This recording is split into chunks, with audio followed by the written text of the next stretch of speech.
What do you say, everybody? With Tony Tsoukalis, I'm Mick Gillespie. Welcome to Bama Insider and our YouTube channel. Tonight, we've got a lot to talk about. Alabama basketball in the Sweet 16 and a tough loss to UCLA. What's the future of the Crimson Tide? The NFL's going to have their draft soon, and there's some Alabama players that are drawing a lot of interest. And don't forget, Alabama is also practicing right now football, getting ready for their spring game. We've got a quarterback battle that's in the process of happening. Who's going to be the starter for Alabama? We'll get to see everyone on April 17th in the 8A game. Tony Tsoukalis is the beat writer for Bama Insider, the Alabama Rivals site, BamaInsider.com. He follows the Crimson Tide, football, basketball, wherever they go. He's with us on every Monday Night Quarterback. I'm Mick Gillespie. Don't forget to subscribe, guys, as you watch the show. Give us a thumbs up. We really appreciate you hanging out and talking about Alabama with us every Monday night at 6 o'clock. With all that said, Tony, how you been? I'm doing well. The weather here in Tuscaloosa is perfect. So we went on a walk and I'm just enjoying it. And now I'm kicking back for a Monday Night Quarterback. I was in Chicago over the weekend and people were walking around in shorts and, short sleeves, and I was freezing. And so it just landed back here today in beautiful Alabama. And I'll tell you what, it is nice and warm. What a perfect day. For me, shorts, T-shirts, got to be, come on, man, like at least 65. I mean, it was like 50 degrees, and people were like, hey, this is really warm for us. So they're excited about the start of summer as well. All right, well, let's talk about a topic that really breaks my heart. I'm sure you feel the same way, Tony. Alabama, a tough loss to UCLA in the Sweet 16. This year's team, one of the greats in the history of the program, won the regular season in the SEC, then won the conference championship. And the SEC was a lot better than I gave them credit for on this show during the season. Tip of the cap to them and this coach right here, Nate Oates. Your thoughts on last night's game? Obviously, you circle the free throws, right? I mean, heck, if they just would have made, a couple more during regulation, it's a totally different game. And then, when Herbert Jones goes to the line and misses both, with just seconds to go, that's just tough. It's tough to see from Herb. It's tough to see, who knows what if Herb would have sunk both those free throws. Would Alabama have gotten a stop on UCLA on that last possession with the lead? Who knows? There's a lot of what ifs in this game, and then, it was a crazy game too, because you had the Alex Reese buzzer beater. And then, at that point, you kind of thought that Alabama might have the momentum heading into overtime, but it just didn't seem like that was Alabama's night. They couldn't really, like, they had a chance early in the game to maybe kind of step on UCLA's neck. They weren't able to do that. And then it was just a game of runs back and forth. But when it came down to the crunch moments, it didn't seem like Alabama was quite there, especially on the free throw line. So you have those nights in the tournament. That's why it's so entertaining. It's a one-off tournament. Do I think if Alabama and UCLA played 10 times, I think Alabama probably wins 7 of them, but not that night. And UCLA definitely deserved to win. And so I think this is something that kind of will drive interest, though, and I think it will motivate the players coming back. You would think too. It's one of these losses that probably eats at you a little bit and maybe could fuel you for next season.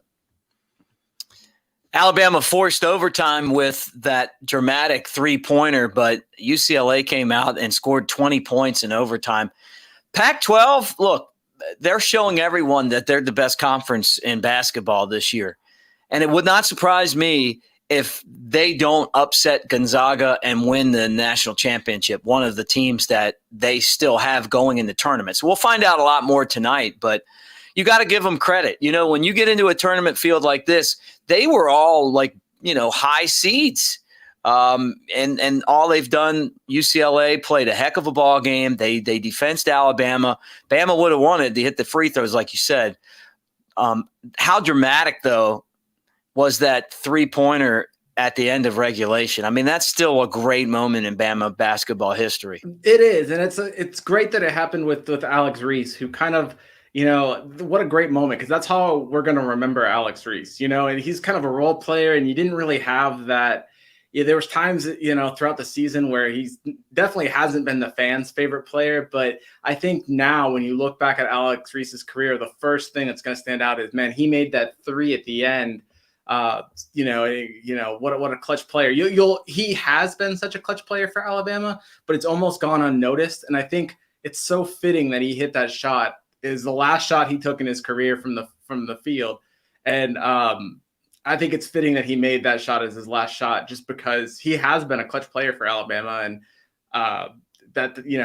what a way to end it on. Obviously they would want to end it on a win, but as far as shots go, I mean, heck, you can't beat that one. I kept asking, who was the guy that wanted to take the shot in that situation? We talked about it at the beginning, throughout the season, and the answer was Reese. When Alabama needed the shot, he made it. Although Quinterly and Jones and Petty, Petty was kind of inconsistent as far as his play. When Petty was on, it was really hard to beat Alabama. I'm going to miss these guys. I know I was on Petty pretty bad after that Iona game, but it's just because to me, he's maybe not the most talented player on the team, but the most important player on the team. And now that the season's over, first off, thanks, Richard, for the super chat. Roll Tide. We're keeping our heads up, man, and we really appreciate it.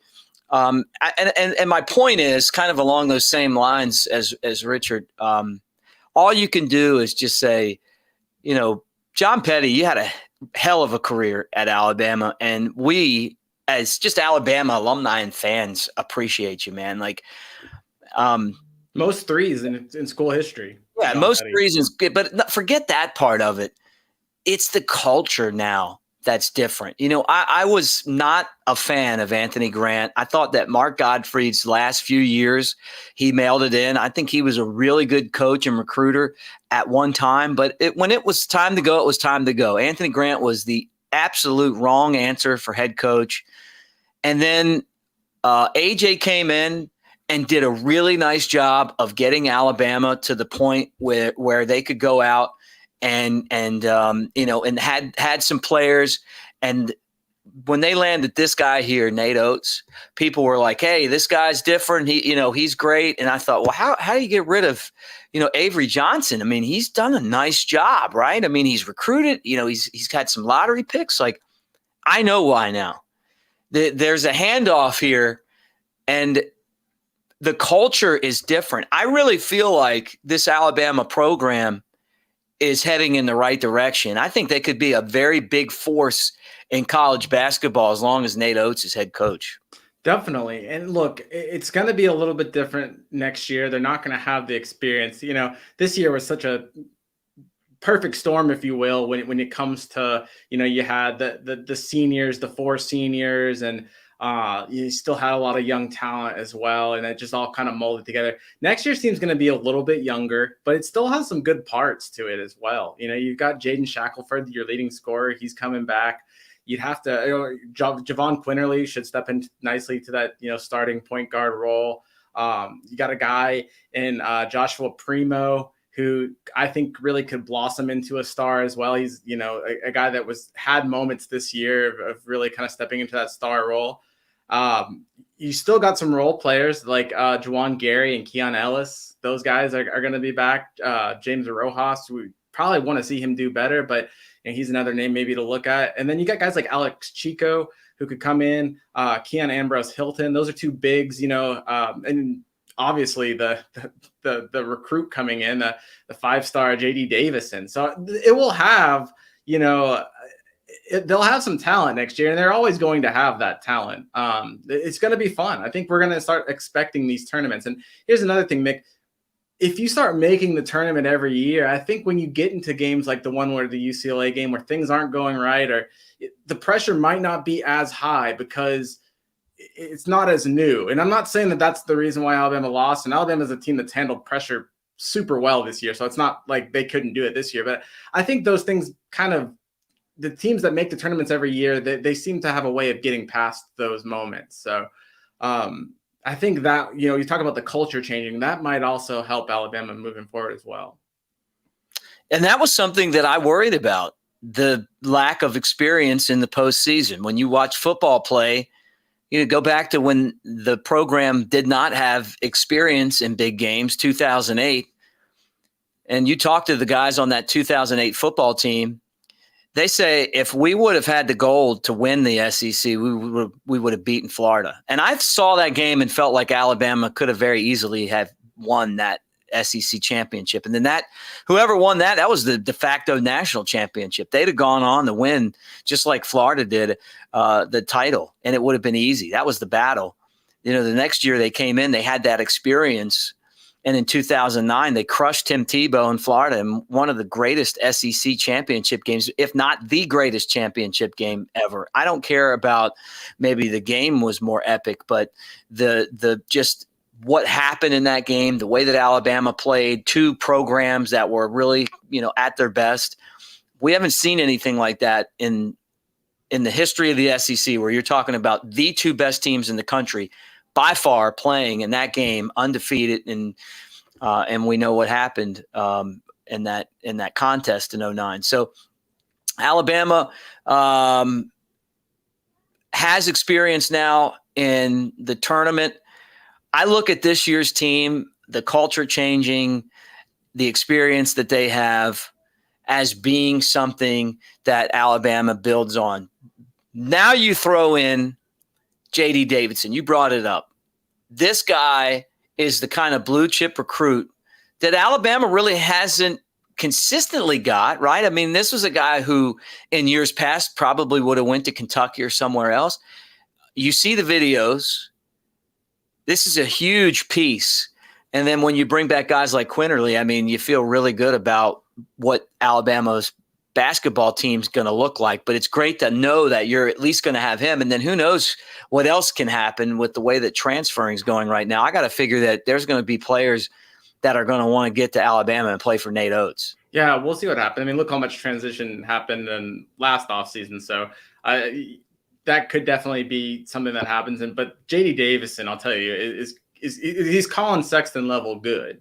So he's going to come in. I think when Colin Sexton came in, he came in with a great recruiting class. Obviously, you had Herb Jones and John Petty, but he came in with a bunch of guys that weren't necessarily accustomed to winning, at least at the college level. And so I think having J.D. Davison is almost like having that Colin Sexton player when Alabama's now ready to have that Colin Sexton player, So I think it's really going to be a case where, he could carry the team in terms of talent, but you also have guys like I just said, like Jaden Shackelford and Joshua Primo, who could also kind of maybe step in and be more of the veteran presence during maybe if he does have a little bit of a struggle, if J.D. Davison has a little bit of a freshman struggle, he has some guys to lean on. So I think it's going to be huge for him. Well, we'll find out soon. Women's basketball made the tournament, won a game, beat North Carolina, then absolutely embarrassed by Maryland. They lost by almost 40 points in the second round. So, we'll see where that goes, but at least they made the tournament. Did you have a chance to catch any of their games postseason wise? I didn't, but kudos to them for making, not only making it, but winning a game as well. And that kind of goes to show you too the difference in expectations too that we have. Now we're going to have expectations that Alabama basketball is supposed to go and make runs, right, and not just get there, but do something with it, and that's exciting. And you hope that all the programs kind of follow suit as far as that goes. So both basketball teams made the tournament, and that's really cool. So Alabama basketball making headway. And the other part of this too is that fans from other programs, they see this Alabama basketball men's program take these huge steps, and they're like, okay, so now we have to deal with basketball too. Yeah. So it's been kind of funny. Let's switch gears a little bit. And what I want to ask everyone watching to do is give us a thumbs up, subscribe to our channel, the Bama Insider YouTube channel. We're Alabama's rival site. We love you guys, and we appreciate you for hanging out with us here. This is Monday Night Quarterback. You want the latest information on recruiting, football, practice. Tony covers the team, all of that at BamaInsider.com. And join the party right now. All right, let's talk football. We've got the second pro day coming up at Alabama. This is the second one. And there was a huge trade that could have a lot of Alabama implications. It was a three-way deal between the Eagles, the 49ers, and the Dolphins, right? Or maybe it was just two different trades, but it included those teams. The real part that's going to influence Alabama is just the 49ers and the Dolphins. Well, right. The good news is it looks like Tua will be the starting quarterback next year for the Dolphins. So maybe there was a lot of talk of him being traded, So they moved back in the draft. And now we're focused on what the 49ers are doing because they went from 12th to 3rd, and that puts them squarely in the mix to have at least all but one. Maybe there's two quarterbacks that could possibly go ahead of their pick, maybe just one, depending what happens before them. But this is a move that is seen by everyone watching where Kyle Shanahan, the head coach and the GM of the team, want to go get a quarterback. Could that possibly be Mac Jones? Yeah, I think it actually could be. And I think, it's funny because Mike Farrell on the national side, he asked me that the other day. And I said, I don't think so. I don't think it's going to be Mac Jones because I think, you could probably get him at 6 or 7. And so why would you give up that much to get to 3 to get Mac Jones? But maybe they're just really high on Mac Jones. The reason why I say that is, you look, Alabama and Ohio State both have their pro day tomorrow. And San Francisco is sending not only their head coach, Kyle Shanahan, but also their GM, John Lynch, to Tuscaloosa, and they're sending their assistant GM to Columbus to watch Justin Fields. So obviously, if you just take it from that, it seems like they have more interest in Mac Jones than Justin Fields. And so there's still other ways they could go. Shoot, they could pick Trey Lance at number 3, but I think it's a definite possibility that Mac Jones could go at number 3. To 2 spots higher than Tua went last year. I saw a story in The Athletic. Well, it wasn't really a story, but they projected the draft. And you see all these different, and it's like this every year, right? Mel Kiper says he's not going to last past 15 picks.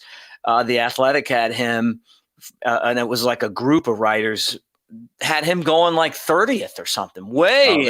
I don't even think there's a way that Mac Jones gets out of the top 10 now. Maybe he slips down 15 to the Pats, but I don't see him getting out of the top 10 because I just think that there's a chance, Mick, that the first 4 picks are going to be quarterbacks because we don't know what Atlanta's going to do. But let's just say, I think your first pick's obviously Trevor Lawrence to Jacksonville. The second pick's looking pretty obvious, Zach Wilson to New York. To the Jets. So that San Francisco is going to pick a quarterback. Even if they don't pick Mac Jones, that's 3 quarterbacks off the board by pick 4. You don't know what Atlanta is going to do, but even if they picked Lance, I think then you got 4 in the first 4 picks. I think you got teams like, Carolina could pick Jones, Denver could pick Jones. The Patriots could have to trade up for Jones. Washington could trade up for Jones as well. So there's a lot of possibilities. I don't see him leaving. I guess you could put that floor at 15, but I don't really see him lasting to 15 either. I think he's probably moving himself into the top 10. We'll find out really soon. Why 2 pro days for Alabama? And besides Mac, who else are you keeping an eye on? Maybe Najee, Dylan Moses, Jalen Waddle? Well, 2 pro days allows some of these guys that were a little banged up. It gives them another chance. It also just gives people like Mac Jones extra time to throw. Mac Jones is going to get to throw in front of even more people. And, I don't think he's going to do anything to hurt his case, but maybe if he can, it just gives him more eyeballs and more chances to kind of get seen. I really don't understand why there's no limit on pro days. So I don't understand why people don't do multiple pro days in the first place, because it probably just helps out some of the guys that are trying to move up in the draft. And if you don't want to do it, no one has a gun to your head to participate in both of them. So I think it's a smart move for Alabama. For Mac Jones, he's going to get the throw to Najee now, and I know he's going to get the throw to both tight ends, and they're bringing in a receiver from Jacksonville State actually to catch balls from him as well. What I'm interested in is obviously I want to see how Najee runs, because I think if he gets a good 40 time, it would really help him out. And he's been working so hard to prove that he's got the speed. So I kind of want to see what he runs in the 40. I think that's probably the most defining drill of the day will be Najee Harris's 40, just because of what it will mean to him. But also, I'd like to see, is Jalen Waddle going to participate? Is Devontae Smith going to participate? They're both coming off of injuries. I think everyone would love to see Jalen Waddle run the 40. I don't know if he will, because if he's not totally healthy, it doesn't make sense to run it. But if anything, I'd like to see them kind of run some routes and maybe help out Mac Jones, and also maybe help out themselves too. I wouldn't think it would be a bad idea for Devontae Smith to do something just to take away some of the headlines about his size. If Devontae Smith is able to go out, do a few drills, remind people why he's so good, it takes some of the conversation away from his size. But if he decides not to, then the only thing people are talking about is that he's small. And I think, whether it's fair or not, people might get caught up in that hype of him being small and he might get passed over. I mean, there's two other really good receivers in this draft, and Jamar Chase and Jalen Waddle. And I think those are your three elite guys. And so Devontae Smith, I think at one point, if not, tomorrow's pro day, he should hold something else and do something to kind of remind people, that he's Devontae Smith, Yeah. And Saban had a good quote about his size and basically how it really doesn't impact anything with him. As a matter of fact, he's a great player. Yeah, Saban brought up the fact that, there's players bigger than him that don't produce as much as he does, Saban, when he first got Devontae Smith at Alabama, he wished he was a little bit bigger. And he knows that NFL teams are, even the one that drafts him probably is going to wish he's a little bit bigger. But I think, what Saban was saying with that is, look, it worked out well for me. It's going to work out well for you. This kid's a special talent. And I think he is. I think he's a guy that you can put in the slot or outside. And he doesn't have, blazing speed like Jalen Waddle, but he's also not slow. And he runs crisp routes. He catches literally anything in his vicinity. And I just think he's a great pick. I think he's going to be, to be honest with you, I like him just as a receiver. I like him the most in the draft, even over a guy like Waddle, where you have that speed, just because I like all his tools. And I think sometimes people get so caught up with speed. Well, yes, it's important, but so are the other attributes of a receiver. And I think Devontae Smith has that as well. And he's a guy that he's small, but he doesn't play small. I mean, he's a good blocker. He punches above his weight in terms of physicality. So he's not a guy that's getting hurt every day. I know he hurt his hand in the championship game, but that's not something that happens because he's small, so I don't think he's an injury concern or anything like that. So I wouldn't be worried about picking Devontae Smith. Well, they got to catch him to be able to hit him, right? That's true too. I mean, he's a shifty guy, and he's just going to beat you off the line. And look, how many people double teamed him and he was still wide open. So he's a great player. And, if he drops in the draft, whatever team gets him, you just circle that as the steal of the draft. Anything else that we should know about you, Tony? You working on anything that we can read? You going to be covering anything this week? Yeah. So, today, and another thing that, happened on the site too, is all the contracts were approved. So, you can check out the site to see how rich Alabama's assistants are. Obviously, Nate Oates had his contract approved too, and he'll be here until 2027. So Alabama did a good job of locking him down too. But Pete Golding's got a hefty pay raise. He's making 1.5, and actually he's going to make 1.5, then 1.6, then 1.7. So, it was a good day for Alabama's assistant coaches. That's for sure. Awesome. Well, he's Tony Tsoukalas. Always read his work at BamaInsider.com. Tony, thanks for being on Monday Night Quarterback. Let's do it again next Monday. All right, man. All right. That's it for Tony Tsoukalas. Guys, as you hang out, hit the thumbs up button, subscribe to our channel, Bama Insider, and the Bama Insider YouTube channel. Let me bring on the guy that you know as the managing editor of Bama Insider. He really is the star of this YouTube channel. Always good to talk and catch up with the busiest man in the business, Kyle Henderson. What's up, Kyle? What's up, Mick? I appreciate being on Monday Night Quarterback, and you and Tony did a fine job tonight. Of course, we'll have Trey Yannity back on, and we got Andrew Bone lined up for Tuesday. And kind of a nugget for everybody out there. Andrew Bone caught up with Alabama signee Kyrie Jackson. So you'll be getting an exclusive interview with, someone we're really excited to see when he does get to Alabama. As you know, Alabama has 15 early enrollees. And they're bringing on, several more guys during the summertime. Kyrie Jackson, junior college transfer at that corner position. So exclusive interview with Kyrie Jackson and Andrew Bone probably dropping tomorrow. So the news don't stop. That's why it's important to hit the subscribe button so you're always notified when we drop news right here on Bama Insider. Oh, the Nuggets. Kyle and his Nuggets. Let's talk, Kyle, about some football. A lot going on right now. It's exciting this time of year. This guy, Nick Saban, he's done a few things as head coach, and he's had to restock the coaching shelf, and he's got some new coaches out there. Give us an update on what it's been like for these new assistant coaches and their salaries being raised. We just heard a little bit of it from Tony. Yeah, I was actually going to load a video file to kind of run over. So let me load it. I'm going to mute it, and then we can kind of scroll through it. So just give me 1 second. It's good fam. It's Kyle Henderson. Okay, there we go. As Tony was talking about, you got Pete Golding. He was making 1.2 last year as Alabama's defensive coordinator.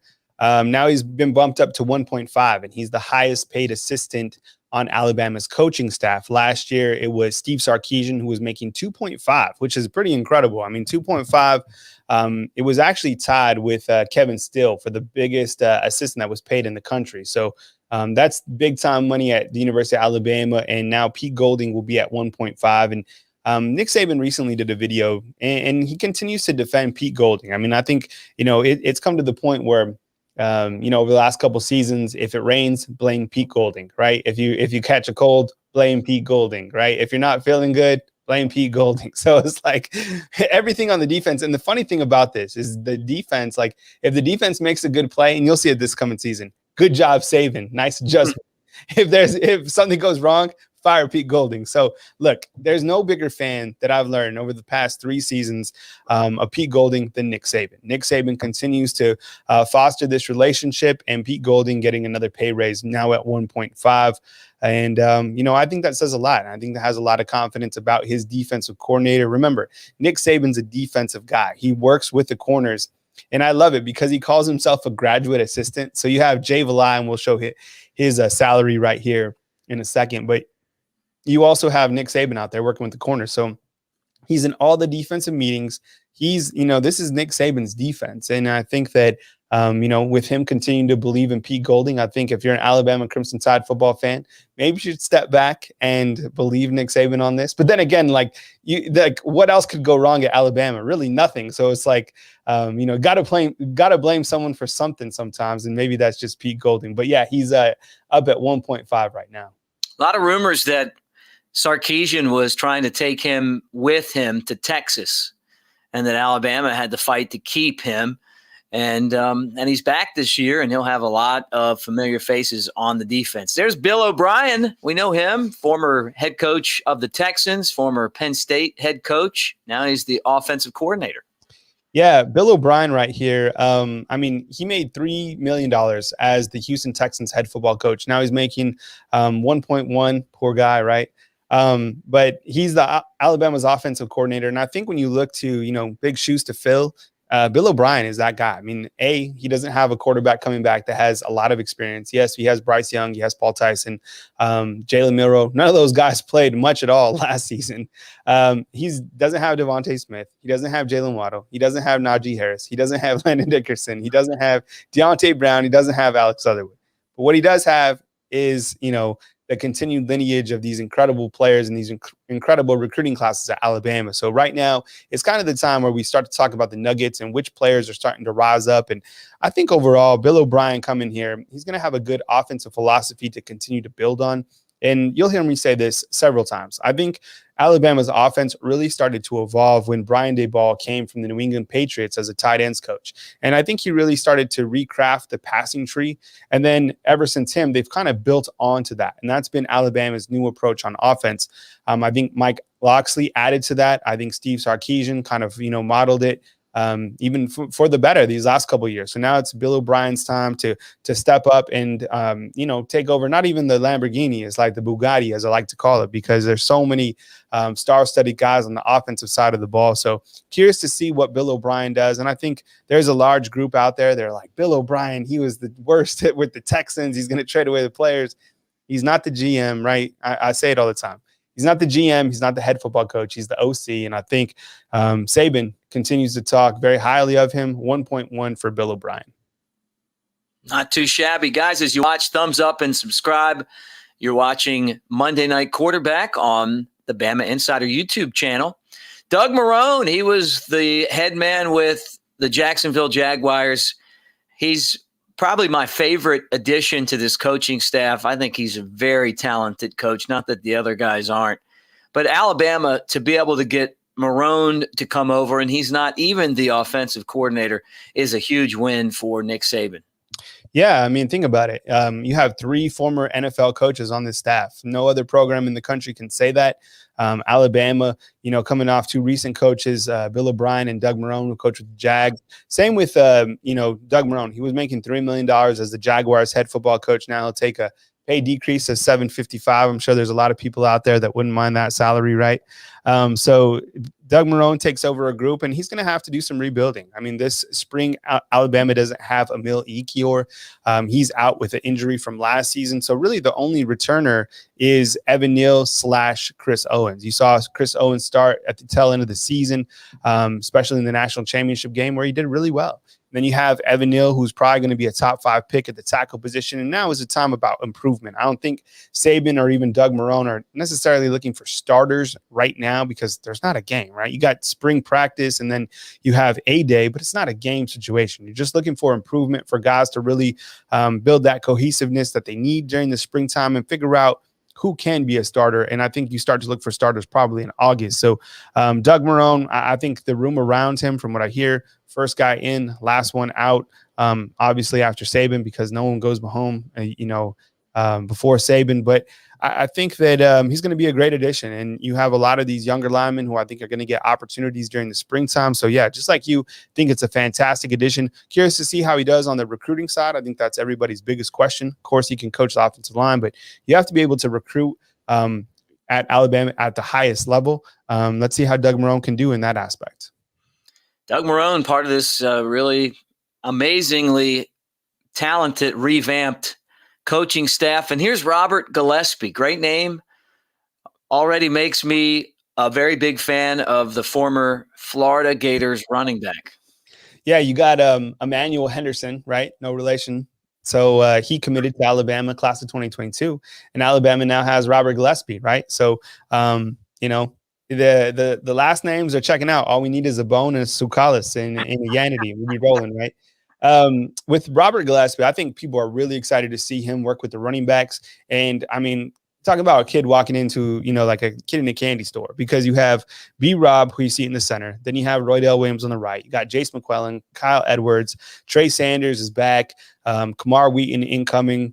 Just so much talent. It's really ridiculous. I mean, even Killen Robinson is back. So that's a completely loaded group. But what he was able to do at North Carolina, and I think when we look to the college football kind of, map from this last season, North Carolina, they're starting to do really well. And you look at how they are utilizing their running backs. I think they did a fine job. So Robert Gillespie comes over, working with the running backs. The GOAT in terms of working with running backs is Burton Burns. He's the guy who started this whole elite high level running backs. I mean, he's the greatest. And now these other guys underneath him will continue, to kind of reap the rewards of working with these fine Alabama running backs. I mean, look at Brian Robinson. I mean, he's coming back for his extra senior year. And I talk about Brian Robinson all the time and the fact that he showcased so much ability in that national title game against Ohio State. If you're bored and you really want to watch, Alabama and Ohio State play again, watch Brian Robinson. Yes, Najee Harris did his thing, but so did Brian Robinson. So I think that Brian Robinson is going to be a back on Sundays. Him coming back adds to the arsenal for Alabama. Robert Gillespie certainly in a good spot. No doubt about it. Let's take a look at our new defensive backs coach. Yeah, Jay Valai, 525. Still a nice salary for anybody in the business. He replaces Carl Scott. And I talked about this on the video that I uploaded earlier today. I think when you look to shoes to fulfill, I think you got Bill O'Brien trying to replace Sarkisian. And I think you got Jay Valai trying to replace Carl Scott. Carl Scott was a recruiting ninja, did a fantastic job, as did Charles Huff. I mean, so maybe Robert Gillespie's kind of in that mix as well. Jay Valai was with like 3 teams, 3 programs. He was even with the Eagles before he signed with Alabama. I think he was at Houston with the Cougars, and then he was somewhere else. Now he settles in at Tuscaloosa, takes over a group that does need a corner. So as I mentioned, Kyrie Jackson, one of those guys that you need to watch kind of over the summertime. You got Josh Jobe returning, and then you got the star position players, Malachi Moore, who's out this spring, but you got Brian Branch, got Jalen Armour Davis. So Jay Valai takes over a talented group, still looking for that corner. But again, like Carl Scott did such a great job recruiting, you're going to need to see the same kind of energy from Jay Valai.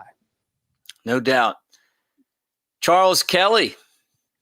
I think a lot of people might remember Charles Kelly. He was at, I think he was at DC for a short time at Florida State. And over the last couple of years, the Alabama secondary has really been improving because of him. I think, he works with the safeties, and I think he's the associate defensive coordinator. So Alabama always has this big room of defensive coaches. And Charles Kelly is also in there with Pete Golding, Nick Saban, Sal Sinceri.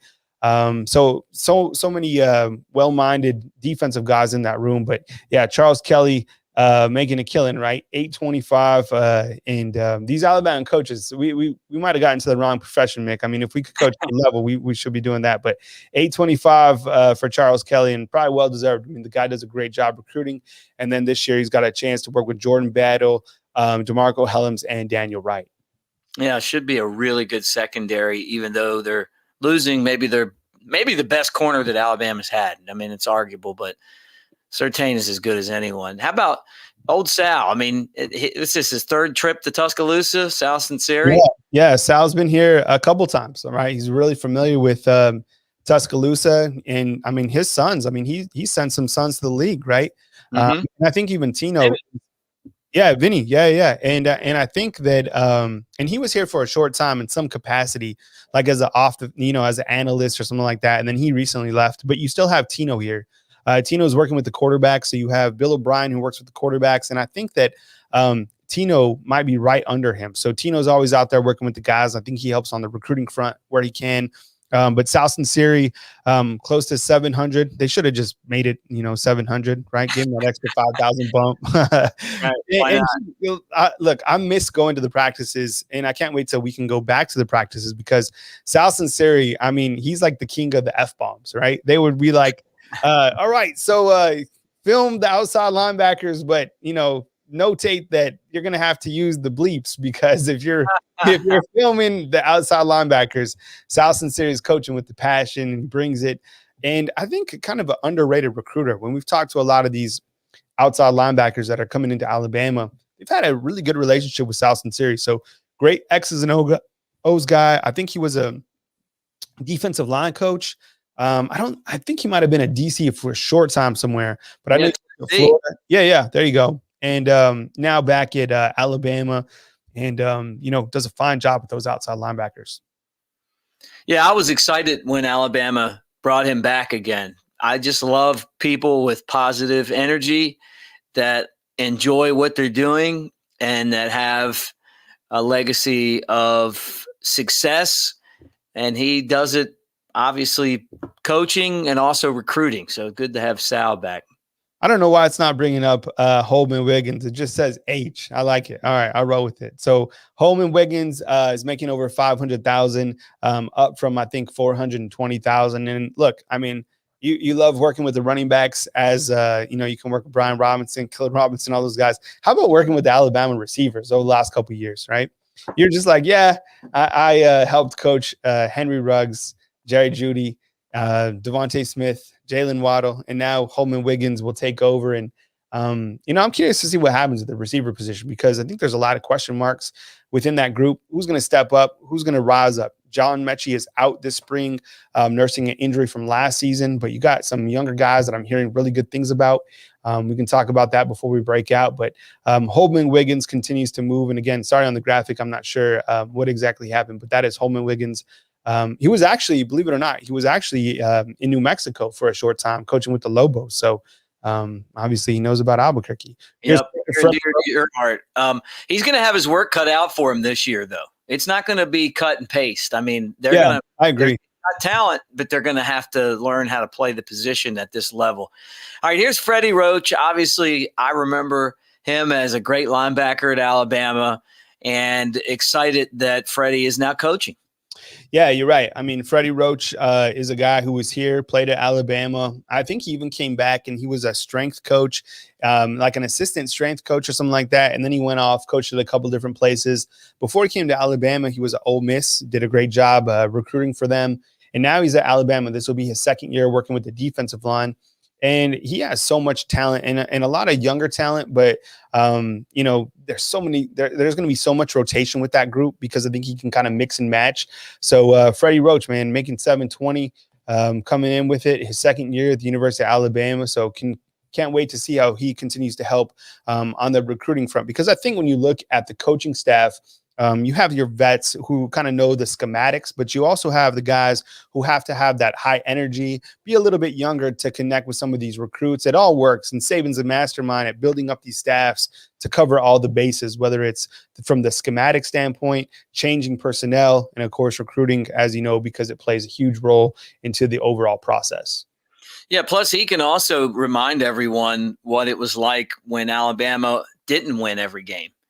Because he played, I mean, they had a good year and they had some bad years. So I love it when they have former Bama players that weren't part of the Saban era, just to tell everyone, hey, it hasn't always been like this. Tennessee's still a rival, and they can beat you, and when they do, it's no fun. And just basically respect and appreciate what you have going right now. Not that those guys don't. I think some years they don't. This class certainly did, and what they were able to do. But exciting stuff, and he's definitely another one of those guys that is going to play a big impact on Alabama's coaching staff. All right, let's switch gears now and talk a little bit of basketball. This guy's won a lot of hardware already. He's only been in Tuscaloosa for 2 years. SEC regular season, SEC tournament championship, both this year, Sweet 16. He's talking about championships. He likes cutting nets down, and he's also going to like signing these new checks. Yeah, I mean, they certainly, got Nate Oates under contract again, and I think this contract extends out to 2027. I mean, think about it. I mean, Greg Burns, call it a gamble, call it a great call to go after Nate Oates, because I think when you saw, the program the last couple of seasons under Avery Johnson, you're like, who else are you going to get? I mean, this is a big time name, coach in the league, very familiar with NBA, did help, land Colin Sexton and really built 3 seniors that were part of this class, right? Alex Reese, Petty, and Herb Jones. I mean, those were all Avery Johnson's guys. So to see how they've kind of transformed over these last couple of years under Nate Oates and had that blue collar mentality, and to see what he's been able to do in 2 short seasons has been really incredible. So he's making 3.2. I mean, that's a nice bump. I think he was like at 1.5 or something like that. So clearly Alabama wanted to reward him, and rightfully so. I think the way that the season ended, was bitter. I mean, anytime that you don't do what you're supposed to do at the end of the season, and especially in a fundamental aspect of just hitting free throws, I think that's tough to swallow, because from a coaching standpoint, maybe they were there. Maybe the guys were right there. But, I mean, it's up to your players at the free throw line, right? I mean, how many free throws did these guys shoot every single practice? Probably what? They probably have to hit like 200 before they can even leave. So that comes into not being accustomed to being in the tournament. That comes to, just not having those ice cold veins that you got to have. So I think that the culture, as he talked about, has changed. And I would agree with that. I mean, you saw just the people in Tuscaloosa. It's not like basketball fans don't exist here. I mean, I know people who love basketball, who want the team to be good, who want Coleman to get a renovation. But, you know, it's just been so much time since people could really believe in the basketball team. And I get it. What Nick Saban does on the football team is perfect. So you can't, you know, judge what the football team does against the basketball team. But at the same token, the basketball team has to be making, you know, at least the rounded 32 at the very least every single year. And I think from now on, under Nate Oates, you got to make the Sweet 16 and keep advancing, right? You're either getting better or you're getting worse. Just as Tony's saying, you know, before he broke out, the components that they have coming back, I really like it. You know, Josh Primo was a guy that everyone was excited about. I thought he showed great things. Javon Quinterly, my goodness. I mean, that guy can just go coast to coast in 1.2 seconds. And then you got J.D. Davison coming in. I don't know if you guys have seen highlights of him. That guy throws down the most monster dunks that you're going to see. So adding, you know, different components from the recruiting standpoint, the program is only going to get better. And I'll say this before we kind of move on and get out of here and talk about a couple of spring nuggets. The thing I like most about Nate Oates is his ability just to say what he means, right? He's not all coach speak. And I hope that doesn't change for a while, because I think that a lot of coaches want to stand behind the curtain, be politically correct, and not say that you're going to win this game. You are the favorite. Look, you're the 2 seed. You're supposed to be the 11 seed. There's nothing wrong with saying that you're supposed to be good, that you're supposed to win, that you're the better team. There's nothing wrong with calling out, you know, it was big when he called out Coach K. I mean, that's like, I mean, Coach K has done some good things. You're talking about a dream team coach. But the point is, he went out and did that. I mean, he's got kind of that alpha mentality that you need at the head of the room, just like Nick Saban, right? Now, Nick Saban has kind of evolved into the college football commissioner, so you're not going to see him flying off the handle as you did maybe 5 to 7 years ago. But still, Nick will still say exactly what he needs to say. And I think that it's important that Nate Oates doesn't change. I think he has to be who he is. And I know that Nate Oates has taken a lot out of Coach Saban's playbook in terms of the philosophy and his overall approach. So I respect it. Look, if you're going to be at this profession, you're going to be making $3.2 million. Say what you want and also deliver. Yeah, and I mean, I got to give Greg Byrne a ton of credit. I mean, it used to be like watching the women. They make the tournament, they get blown out by 40, and everyone's saying, hey, this is great. They made the tournament. You know, give Christy Curry a contract extension, you know. Now all of a sudden, Greg Byrne comes in and he's like, hey, our expectation is to win a men's basketball championship. And Alabama lost last night in a heartbreaking game that a lot of us that are watching right now are still sick about. And it really is comforting to know that their expectation wasn't, hey, we made it to the Sweet 16. It's we should be in the Final Four. We should be playing for titles. And that all comes from the athletic director, I feel like. You know, we have that expectation for football. We have that expectation for softball and for gymnastics, really. I mean, like they are used to that and we expect that, but it's never been with basketball. So now the men's program's there, and going out and finding the best coach, really, I don't think they could have found a better coach. I think he might be the best coach in the country. So credit to them and the fact that their expectations are not just the culture, but the expectations are that we should be one of the best teams in the country. I think they're going to be there. I said this yesterday, kind of just before we switch gears, that I think this is just the beginning. I think Alabama basketball is going to be the real deal. And, you know, Kyle, I would tell you if I didn't think that. You know that. And I really have a feeling that something special is brewing in Tuscaloosa. So also Chris Stewart, Brian Passig, for those of you that listen to the games on radio, I thought they did a really great job.